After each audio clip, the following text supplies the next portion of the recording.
안녕하세요 여러분, 한국사 교사 윤성민입니다. 오랜만에 인사드리는데요, 저도 좀 오랜만에 강의를 찍게 되니까 굉장히 또 설레기도 하고 좀 떨리기도 합니다. 여러분 추석 연휴 잘 보내셨죠? 맛있는 것만 먹고 괜히 놀고 공부도 안 하고 이러진 않았겠죠? 여러분들 연휴 기간 동안 좀 긴 연휴였는데 부족했던 강의도 듣고 또 중간고사 대비해서 공부 열심히 했을 거라 선생님 믿고 있습니다. 자, 이제 연휴는 지났으니까 중간고사 그리고 학년말 기말고사를 대비해서 열심히 공부할 날만 남았습니다. 자, 그러면 다 같이 한번 열심히 수업에 임하면서 시작해 보도록 하겠습니다. 오늘 배울 내용은요, 바로 교과서 182페이지의 의열투쟁입니다. 의열. 그러니까 의롭고 열정적으로, 쉽게 말하면요, 싸우는 것이 바로 의열투쟁인데요. 자, 1920년대에 이러한 의열투쟁이 어떤 단체에 의해서, 어떠한 인물들에 의해서 발생이 되었는지 한번 자세하게 알아봅시다. 자, 의열투쟁의 의미를 이해하고 그 주요 내용을 말할 수 있다. 의열투쟁의 노선 변화를 설명할 수 있다. 오늘 공부 열심히 하면 이렇게 알 수 있습니다. 미리 본 핵심 용어는요, 의열탄, 조선혁명선언, 민족혁명당 이런 것이 있습니다. 자, 사진 하나 보겠습니다. 자, 여기 있는 분 누굴까요? 너무나도 유명한 누구죠? 그렇습니다. 백범 김구 선생이죠. 대한민국 국민이라면 누구나 한 번쯤 들어보고 한 번쯤 보았을 우리나라 독립 역사상 가장 위대한 인물 중에 하나인 백범 김구 선생입니다. 백범 김구 선생은 임시정부를 초기부터 끝까지, 우리가 광복하기 전까지 임시정부를 맡으면서 이봉창 의사, 윤봉길 의사 등 한인 애국단을 조직해서 일제를 타격하고 많은 독립운동에 중요한 역할을 하신 분이죠. 우리의 입장에서는 굉장히 대단하고 위대한 분이시지만 일본 입장에서는 어떻겠습니까? 눈에 가시였겠죠. 자신들에게 저항하고 대항했던 독립운동의 큰 인물이니까요. 자, 이러한 백범 김구 선생을 잡기 위해서 일본은 현상금을 걸었습니다. 현상금, 범인이나 누구를 잡기 위해서 그 사람을 잡으면 국가나 정부에서 돈을 주는 것이죠. 현상금. 당시 백범 김구 선생의 현상금이 얼마였냐면요, 당시 60만 원이었대요. 자, 근데 이러한 위대한 백범 김구 선생님보다 더 많은 액수의 현상금을 가지고 있었던 사람이 있습니까? 바로 당시 현상금이 100만 원이었답니다. 백범 김구 선생이 60만 원이었는데 거의 2배에 가까운 액수였습니다. 100만 원. 지금 금액으로는요, 약 320억이라고 합니다. 9.11 테러를 일으켰던 오사마 빌라덴이 나오기 전까지는 전 세계 역사상 최고의 현상금을 가지고 있던 사람, 바로 누굴까요? 오늘 배울 의열투쟁의 정말 중요한 인물인데요. 그분은 바로 약산 김원봉이라고 하시는 분입니다. 자, 이렇게 오른쪽에 나와 있는 분이 김원봉이라고 하시는 분인데요. 우리가 여러분들이 쉽게 접한 계기는 뭐였냐면 많은 영화나 드라마에 나왔는데 밀정이라는 영화 여러분 혹시 기억나시나요? 이병헌, 송강호, 공유가 주연했던 밀정이라고 하는 영화에서 바로 이병헌 씨가 역할을 맡았던 그 사람이 바로 김원봉입니다. 자, 김원봉이라고 하는 사람이 왜 이렇게 현상금이 높고 일본이 눈에 가시로 생각했는지 한번 배워보도록 하겠습니다. 자, 항해의 정신으로 알아보는 의열단. 자, 김원봉이라고 하는 사람은요, 젊은 나이, 21살의 나이에 의열단이라고 하는 것을 조직을 했습니다. 의열단, 단체인데요. 자, 그러면 의열단이 어떠한 단체인지 한번 그 의열단의 공약을 한번 보면서 어떠한 단체인가 한번 추정을 해봅시다. 자, 첫 번째, 천하의 정의로운 일을 맹렬하게 실행한다. 두 번째, 조선의 독립과 세계 평등을 위해 목숨을 바친다. 기꺼이 자신의 목숨을 희생해서 독립운동하려고 하는 의지가 보이는데요. 3번 충성과 의리, 희생정신이 뚜렷한 사람을 단원으로 삼는다. 4번 단위에 선의하고 단원에 의해 급히 실행한다. 자, 여러분 지금까지 이러한 공약을 봤는데 어떻습니까? 충성, 의리, 희생, 목숨을 바친다. 이러한 문구를 봤을 때 굉장히 어떻습니까? 투쟁적이고 굉장히 자신을 희생하면서 이 의열단이라고 하는 사람들이 무슨 투쟁을 벌였구나를 걸 느낄 수 있겠죠. 자, 다음은요. 자, 1919년 바로 3월 1일 3.1 운동이 일어난 이후에 11월 9일에 만 21살의 나이로 의열단이라고 하는 조직을 결성해서요. 바로 이 의열단의 단장으로 김원봉이 나서고 대규모 암살 계획 및 경찰서, 동양처식 주식회사 등에 대한 폭탄 축적 사건을 배후에서 지휘했습니다. 이 뭐냐면요. 의열단원들은 목표가 뭐냐면 일본에 저항하고 투쟁해서 독립을 쟁취하자 이건데 그 방법은 뭐냐? 암살, 테러, 폭파 이런 것입니다. 친일파라든지 일본의 일제의 주요 인물들을 암살하고 공격하고 또 일제의 주요 기관, 관공서나 경찰서, 우리 조선인을 핍박하고 고문하는 경찰서, 동양청식 주식회사 이런 것들을 타격해가지고 붕괴하는 이러한 역할을 하는 것이 바로 의열단입니다. 자, 의미는요. 소수의 인원으로 적은 비용으로 큰 성과를 낼 수 있다. 의열단은 대규모 군대가 아닙니다. 소수의 인원으로 자신들이 최고의 효과를 낼 수 있도록 암살 또는 주요한 곳의 파괴 이런 것들로 독립 의지를 향상시키는 것이죠. 자, 대한민국 임시정부는 적의 수계, 매국노 등 처단 대상을 정하여 의열투쟁의 가능성을 열어놓았습니다. 자, 조선혁명선언 단재 신채호 선생이 1923년에 의열단장 김원봉의 요청을 받아서 조선이 혁명을 하기 위해서 독립을 하기 위해서는 이렇게 해야 된다. 의열단은 이것을 따라서 움직여야 한다는 조선혁명선언을 작성합니다. 의열투쟁을 민중의 직접 혁명을 촉발하는 선구적 투쟁 방식으로 인식하였다. 무엇이냐면요.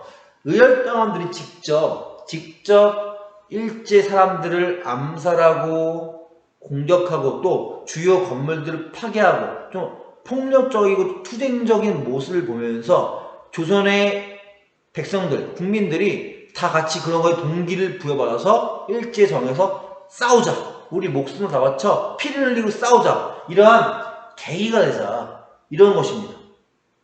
자, 조선혁명선언 한번 보겠습니다. 자, 의열단의 행동 공력 무엇이냐? 7가살 5파괴. 7가살은 뭐냐면요. 7개의 부류입니다. 죽여야 될 7개 부류 사람을 카테고리로 만든 겁니다. 조선 총독 이하 고문, 총독 포함이죠. 군 수뇌부, 일본군의 수뇌부, 대만 총독 매국노, 친일파의 거두, 밀정, 스파이죠, 스파이. 그리고 반민족적 토. 조선 인민들을 못 살게 굴고 핍박하는 땅을 가진 지주, 부자들. 이런 사람들을 7가지 부류해서 처단, 죽여야 된다. 그리고 5파괴. 5개의 기관을 파괴해야 된다. 조선 총독부, 동양청식 주식회사, 매일신보사, 각 경찰서, 기타 일제 주요 기관. 자, 뭡니까? 7가살 5파괴. 주요 인물과 주요 기관. 우리 조선의 독립을 방해하고 조선인을 괴롭히고 못살게 구고 핍박하는 이러한 기관과 인물들을 차단해야 한다. 이러한 의열단의 행동 강령입니다. 자, 조선혁명선언입니다. 강도 일본을 쫓아다니면 오직 혁명으로만 가능하며 혁명이 아니고는 강도 일본을 쫓아내는 방법이 없는 바이다. 자, 여기서 뭐라고 나왔습니까? 일본을 쫓아내기 위해서, 우리가 독립하기 위해서는 오로지 방법은 뭐밖에 없다? 혁명밖에 없다. 근데 그 혁명이 무엇이냐? 바로 민중은 우리 혁명의 대본영이다. 폭력은 우리 혁명의 유일한 무기다. 애국개혁운동이고 뭐 여러가지 힐러 양성운동이고 좋지만 정말 독립을 쟁취할 수 있는 것, 일본을 몰아낼 수 있는 것은 그런 것이 아니라 무엇이다? 폭력적인 행동이 직접적으로 우리 독립을 가지게 할 수 있다라고 하는 것입니다. 그 폭력은 무엇이냐? 민중과 손을 맞잡고 끊임없는 폭력과 암살. 조선인에 대해서 폭력과 암살하는 거 아니지 않습니까? 누구? 우리 조선인을 지배하고 핍박하고 억압하는 일제의 주요 인물. 아까 칠가살 얘기했죠? 내곡로, 조선 총독, 경찰관들, 폭력과 암살, 파괴, 주요 기관들에 대한 파괴, 바로 이런 것이죠. 교과서에 나오는 조선혁명선언 여러분들 잘 기억을 해두고 여러분 딱 이거 보면 이건 의열단과 관련되어 있는 조선혁명선언. 누가 작성했다? 신채호, 단재 신채호 선생이 작성했다. 여러분들 잘 기억을 해두셔야 되겠습니다. 자, 그럼 본격적으로 이런 의열투쟁이 뭐라고 했습니까? 폭력을 무기로 직접적으로 주요 인물이나 일제의 주요 인물이나 주요 기관을 타격하고 공격하고 파괴하는 것이죠. 자, 그러면 어떠한 인물들이 어떻게 그러한 투쟁을 했는지 한번 알아보도록 하겠습니다. 자, 의열투쟁이 전개된다. 강우규 선생이 먼저 나오는데요. 대한노인동맹단 소속이었습니다. 대한노인동맹단. 자, 당시 나이가요 60세 이상입니다. 60세 이상. 지금은 여러분들 요새는 60세가 그렇게 나이가 많지 않을 수 있겠지만 당시에는요 60세면 진짜 할아버지 진짜 아무것도 못하는 그런 나이일 수 있고 60세까지 살고 있는 사람들도 많지 않습니다. 엄청 노인이에요. 지금으로 따지면 80 이상이죠. 90 이상. 그러한 분들이 우리의 독립을 위해서 이러한 조직을 만들어가지고 독립운동을 하신 겁니다. 대단하죠?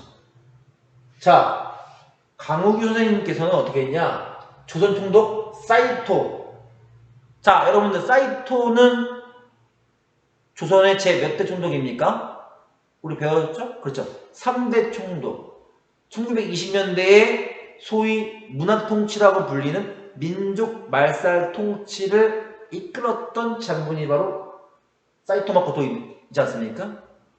이 사이토 마코토가 조선 총독으로 부임하는 당시에 이 사람을 처단하기 위해서 이 총독이 탄 마차에 폭탄을 던졌습니다. 어디서? 지금의 서울역 앞에. 자, 강우규 선생님 의사시고요. 자, 지금 보이는 이곳이 바로 서울역입니다. 지금 현재 서울역이에요. 여러분 서울역 가봤나요? 가봤겠죠? 무시하는 거 아닙니다. 자, 서울역인데 이 지금도 서울역 앞에는 이 강우규 선생의 그 의로운 행동, 의거를 기념해서 이러한 동상이 세워져 있습니다. 애석하게도 안타깝게도 조선 총독 사이토는 강우규 선생의 폭탄을 맞고 죽지는 않았습니다. 하지만 주위에 중요한 인물들을 죽이는 성과를 거두십니다. 그러니까 총독을 호위하는 주요 인물들을 죽이는 성과를 내십니다. 정말 대단하지 않습니까? 지금 보이는 모습에도 노인의 모습, 나이 든 모습이 볼 수 있는데요. 머리가 희끗하고 하얗게 해졌는데 하지만 좀 늙고 노인의 모습이지만 그 눈빛이라든지 이 모습은 굉장히 그 어떤 독립에 대한 의지와 열망이 가득 차 있는, 열망에 차 있는 그런 모습을 저는 느낄 수 있었습니다. 자, 강우규 선생은 의열단은 아니지만 대한노인농민단 소속으로 이런 의열투쟁을 먼저 시작하셨다. 자, 그 다음에 박재혁, 최수봉, 김익상, 김상호 이러한 분들은 다 의열단 소속입니다.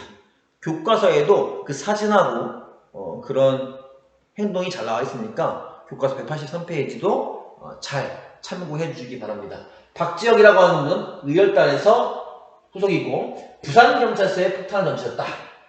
최수봉 밀양경찰서에 폭탄을 던지셨다. 김익상 조선총독부에 폭탄을 던졌다. 조선총독부 조선을 지배하는 일본의 심장부 아니겠습니까? 이 조선총독부에 폭탄을 던졌다. 물론 다른 분들 경찰서라든지 이런 곳들 경계가 삼엄하지 않습니까? 이런 곳에 들어가서 폭탄을 던진다는 것은 무슨 의미냐면 자신의 목숨을 그냥 버리겠다, 희생하겠다 이런 각오로 들어가서 폭탄을 던지는 겁니다. 대단하지 않습니까? 김상호 종로경찰서에 폭탄을 던졌어요. 종로경찰서. 자, 여기에 보이시는 인물이 바로 김상옥입니다. 대단하신 분입니다. 왜 대단하냐? 영화 밀정이라고, 요즘 영화 밀정을 많이 이야기하는데 사실 영화 밀정이 이 의열단을 배경으로 그 시대에 만들어진 그 배경으로 한 영화가 바로 밀정입니다. 사실은요. 나중에 또 자세하게 얘기했지만 밀정이라고 한 영화에서 뭐 공유나 나오는데 공유도 다 의열단 소속이거든요.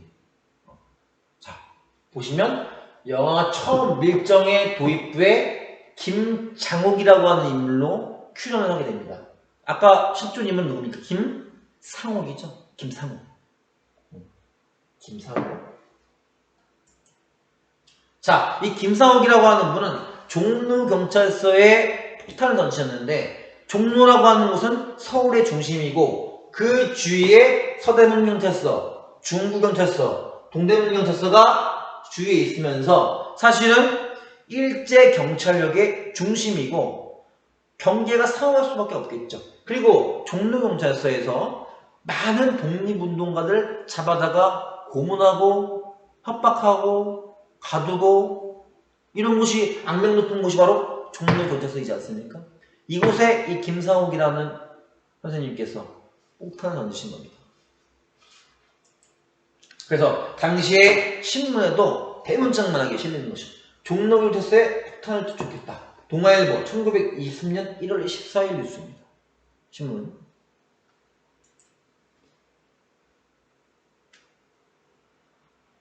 자, 그리고 또 추가로 보면 김지섭, 나석주, 조명아 이런 분들이 계신데 김지섭과 나석주 선생님은 의열단 소속이죠. 김지섭 선생님은 일본 왕궁에 폭탄을 던졌다. 일본 왕이 살고 있는 왕궁에 폭탄을 던졌습니다. 뭐 일본 왕을 죽이지 못했지만요. 자, 나석주 동양특식 주식회사에 폭탄을 던졌다. 동양특식 주식회사 어디입니까? 바로 우리 조선인들의 토지를 강탈하고 일본인들에게 나누어 주어가지고 우리를 핍박했던 대표적인 수탈기관 동양특식 주식회사에 폭탄을 던진 것이죠.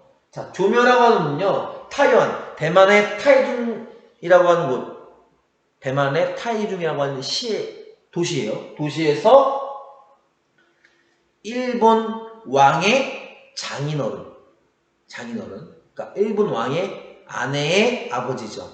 장인어른을 폭탄을 던져가지고 어떻게 됩니까? 폭탄을 맞아가지고 6개월 뒤에 이 사람이 죽습니다. 일본 왕의 장인어른이자 군인이었던 사람을 폭탄을 던져가지고 죽이는 쾌거를 가진다. 자, 이러한 의열투쟁이 나중에 1930년대, 다 1920년대입니다. 1930년대 대표적인 한인회관 이봉창, 윤봉길 의사의 의거. 여러분 다 아시죠? 윤봉길, 이봉창 의사의 의거에 어떤 큰 영향을 주게 되는 것이죠. 자, 하지만 이러한 의열단의 조직은 끝까지 오랫동안 이어나가지 못하는데요. 그 이유는 뭐냐면 소수로 이렇게 투쟁을 하고 폭력적인 노선이 한계에 달하는 겁니다. 왜 한계에 달하느냐? 일제의 주요 인물이나 주요 기관을 파괴하고 또 사람들을 죽이고 하는데 어느 정도의 성과가 있지만 쉽지 않습니다. 경계가 삼엄하고 또 너무 위험 부담이 크죠. 사실 목숨을 걸고 희생해야 되지 않습니까? 그리고 중요한 건 뭐냐면 일본의 높은 사람이 죽으면 다시 새로운 사람을 그 자리에 앉혀놓고 사람을 바꾸면 되는 거죠. 그러니까 일본의 높은 고위 관료라든지 군인이라든지 우리가 죽였습니다. 죽이면 일본은 새로운 사람을 또 뽑아서 그 자리에 또 앉혀놔요. 그러니까 한계가 있는 거지. 그래서 체계적으로 어떠한 단체를 조직을 크게 해서 군대라는 걸 만들어서 진짜 완전히 일본을 무릎을 꿇혀야겠다 이런 생각을 하게 되는 것이죠. 그래서 중국 군관학교라고 하는 곳에 입학을 해서 지금은 따지면 육군사관학교 같은 곳이죠. 군사훈련을 받고 자신들이 받은 군사훈련을 또 많은 사람들에게 알려줘서 군인을 만들기 위해서 이 학교에 입학을 하는 겁니다. 그래서 국민당 정부, 당시 중국의 국민당이라고 하는 권력을 잡고 있었던 정부의 지원을 받아서 조선혁명간부학교를 설립하고 많은 군 장교들을 양성하고 군인들을 양성하게 되는 것입니다. 그리고 나중에 1930년대에 민족혁명당이라고 뿔뿔이 독립운동기관이라든지 독립운동가들이 흩어져 있었는데 이것을 다시 하나로 뭉치는 민족혁명당 결성에 이 의열단원들이 많은 역할을 하고 김원봉이 굉장히 큰 역할을 하게 됩니다. 자, 이렇게 오늘 수업 의열투쟁에 대한 수업은 다 했는데요. 자, 이렇게 1920년대에 김원봉이라고 하는 분께서 의열단을 조직해서 폭력, 암살, 파괴 등등 무력을 사용해서 일제에 항거하고 저항했던 의열투쟁을 배워봤습니다. 자, 김원봉이라는 분은 이렇게 굉장히 독립운동에 큰 발자취를 남기신 분인데요. 사실 최근에는 좀 많이 알려졌지만 예전에는 좀 낯설었습니다. 그 이유는 뭐냐면요. 이렇게 많은 독립운동을 했지만 광복 이후에 우리가 일본의 지배를 벗어난 광복, 해방 이후에 북한으로 끌려가게 돼서 북한에서 오랫동안 살고 북한의 어떠한 그 높은 권력을 차지해서 북한을 초기에 설립하는데 많은 노력을 했습니다. 아까 선생님이 끌려갔다고 얘기했는데 끌려갔다는 표현보다도 조금 더 자세히 얘기하면 남북 협상이라는 게 있었는데 그때 남북 협상을 하러 북한에 갔다가 북한에 남게 되는데요. 그래서 높은 권력까지 오르고 어떻게 보면 북한의 주요 권력자 중에 한 명이었던 것이죠. 그러면서 북한과 우리 대한민국이 공산주의, 자유주의와 민주주의 이런 대립을 오랫동안 하지 않았습니까? 그런 상황 속에서 북한을 만드는 데 있어서 조금 어느 정도 많은 역할을 했던 김원봉이라는 사람을 우리 대한민국에서는 독립운동가로 이렇게 높이거나 좀 그렇게 많이 알리고 이렇게 했던 것이 조금 부족했던 부분이 사실 있죠. 아직까지도 조금 그런 부분에 대한 논란은 남아있는데요. 그래도 최근에는 영화나 드라마 또 여러 가지 매체나 이런 것들을 통해서 우리가 많이 접하게 되고 교과서에도 많이 나오게 되는데요. 자, 이렇게 알아보았고 오늘 배운 내용 바로 의열투쟁에 대해서 여러분들이 잘 기억을 하고 다음 강의에는요 이러한 의열투쟁 말고 실력 양성 운동이라고 하는 실력을 키워서 우리의 실력을 키워서 일본에 대항하고 우리가 독립을 쟁취하자고 하는 실력 양성 운동. 오늘 배운 내용 의열투쟁과는 조금 결이 다르죠. 조금 방향성이 다를 수가 있는데 다음 강의는 실력 양성 운동에 대해서 배워보도록 하겠습니다. 여러분들 시험이 얼마 안 남았으니까요 강의 꼭 잘 듣고 나중에 몰아들으려고 하면은 힘듭니다. 제 시간에 잘 들어주시기 바랍니다. 자, 오랜만에 강의를 찍어가지고 말이 좀 잘 안 나오기도 했었는데요. 자, 오늘 강의는 이렇게 마치도록 하겠습니다. 자, 감사합니다.